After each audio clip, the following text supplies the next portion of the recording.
All right, guys. For Unit 5, we're doing Unit 5 review. We're basically going to review the whole unit. We're going to go back to the beginning for adding and subtracting. Now, I remember I covered these many cases as changing elevation, bank accounts, and then scoreboard. So let me do this as scoreboard since the numbers are small. The way I'm going to do this, let me write everything without parentheses. Now, when there's a parentheses, I see the two signs that are next to each other. If the signs are the same, then I'm going to write the number as a plus. If the signs are different, I'm going to write the number as a minus. So let me write this as 2 minus 5 minus 2 minus 1. So I wrote everything without parentheses. Now, on the scoreboard, let me separate this as positives and negatives. My first number is positive 2, so I'm going to put it with the positives. Negative 5, negative 2, and negative 1. I separated my positives from my negatives. Now I'm looking at this as a scoreboard, right? There was a game. Positives were playing the negatives. If I add my numbers, when it comes to positives, they have 2 points. When I look at the negatives, they have 8 points. So the final score is 8-2. My question here is who won? By how much? I'm going to say, well, the negatives won by 6. And that's it. That's my answer. Now, looking at question number 18, let me write everything without parentheses. So I'm going to write this as minus 1, minus 7, plus 4, minus 8. I'm going to separate positives from negatives. My first number is negative, then negative 7, positive 4, negative 8. Right? Separating positives from negatives. When I add all my positives, I get 4. When I add all my negatives, I get 16. So the final score is 4-16. Once again, I'm asking who won by how much? The negatives won by 12. So that's my answer, negative 12. If there happens to be a tie, where positives and negatives have the same number, then I just write a 0 because nobody won. Now, in multiplication, let me multiply decimals. For right now, let me ignore the signs. Let me ignore the decimal point. I'm looking at this as 25 times 5. So I'm going to do a 2 by 1 box. 25 times 5. Each of my squares, let me cut it in half. For my first squared, I get 2 times 5. Remember, always for each squared, multiply the number in the top times the number at the side. So 2 times 5 gives me 10. 5 times 5 gives me 25. On the very far right, I have a 5. I'm adding my numbers per row. The second row, when I add my numbers, I get 2. And my last row, I get 1. So digits wise, my answer is 1, 2, 5. My answer is going to be positive since the signs are the same. Then decimal places, basically how many numbers after the decimal place? There's 1. So my results should have 1 decimal place. So in this case, 12.5. Looking at question number 20, let me multiply 77 times 74. Once again, I'm ignoring the signs and I'm ignoring the decimal points. Let me cut each of my squares in half. For my first squared, I see 7 times 7. That's 49. And 7 times 7 again. For my next square, I see 7 times 4. And then 7 times 4 again. On the far right, I just see an 8. Let me add my numbers per row. When I add my digits there, 9 plus 2 plus 8, that's 19. So carry the 1. Then when I add my digits there, 1 plus 4 plus 9 plus 2, that's 16. And then 1 plus 4 is 5.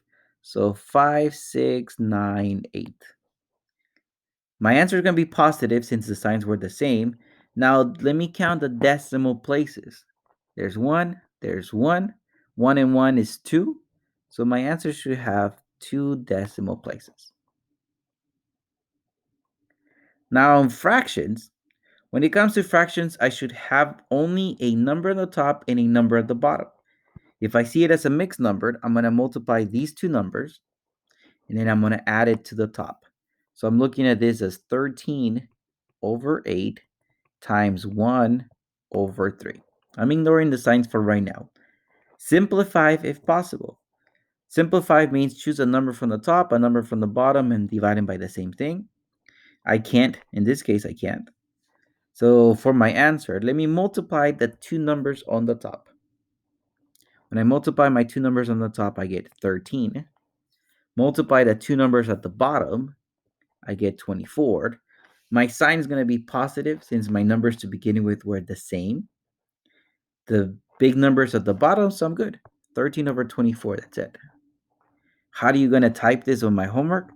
13 backslash 24, right? 13 over 24. All right, let's take a look at number 22 here. Let me write this as 14 over 3, because remember, I can only have a number on the top, a number at the bottom. Remember, I multiply 4 times 3, and then I add it to the top. Times, I'm going to go 3 times 9, that's 27. So I'm going to call this 32 over 9.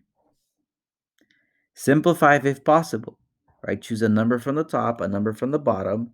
If possible, dividing by the same thing. In this case, I cannot. So I'm just going to go on the top. When I multiply my two numbers, 14 times 32, I get 448. My two numbers at the bottom, 3 times 9, I get 27. My number on the top is bigger.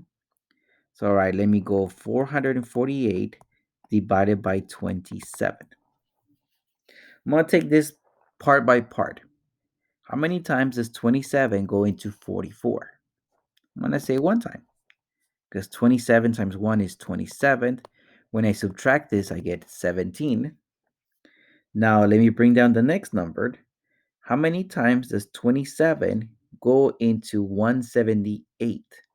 And I'm going to say 6 times because 27 times 6 is 162. When I subtract these, I get 16. So I have a remainder. So at the end, I'm going to write a fraction of 16 over 27. My answer in this case will be negative, since my fractions to begin with were different signs. Now division. Let's review division. The second number should not be a decimal. So move the decimal place if you need to. It's just that if you move it on the second number, move it on the first number as well. So I'm going to call this 70 divided by 5. Notice I moved the decimal point one place to the right. Add a 0 if you need to, like I did on my first number. Remember, my goal is the second number should not be a decimal. I don't care about the first number, just not the second number. Then I'm going to go, how many times does 5 go into 70? I'm going to bring my decimal point just in case I need it. So I'm going to say, all right, 5 into 7, I'm going to say it goes in one time because 5 times 1 is 5. When I subtract this, I get 2. Let me bring down the next number. Now 5 into 20 goes in 4 times. So 5 times 4 is 20. When I subtract those, I get nothing. My answer would be negative since my numbers to begin with were different signs. So negative 14. Let's take a look at question number 24. I'm looking at this as 24 divided by 15. The second number should not be a decimal, so move the decimal place one place to the right on each. All right, so 15. How many times does 15 go into 24? Let me bring my decimal point 1 up already. 15 goes into 24 one time because 15 times 1 is 15. I'm trying to get as close as possible to 24 without going over. Now 24 minus 15 is 9. So, okay, so I continue. Let me bring down an extra 0. How many times does 15 go into 90? 6 times because 15 times 6 is 90.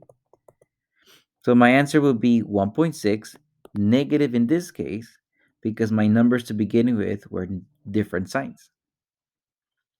Now here for 25, for division, first of all, let me write it as a number on the top, a number at the bottom only.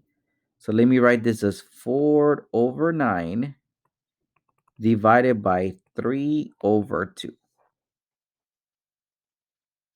And then I'm going to division, I'm going to change it to multiplication, but I'm going to flip the second fraction.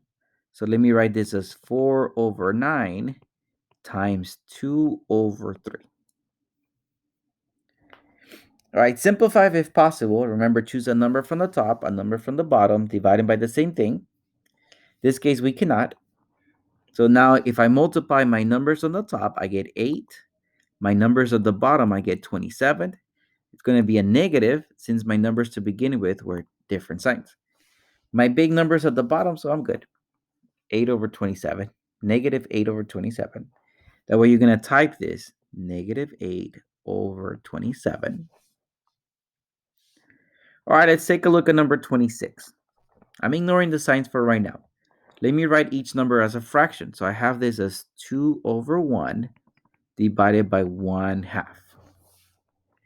Now, fraction, I'm going to change this to multiplication, but I'm going to switch the second fraction.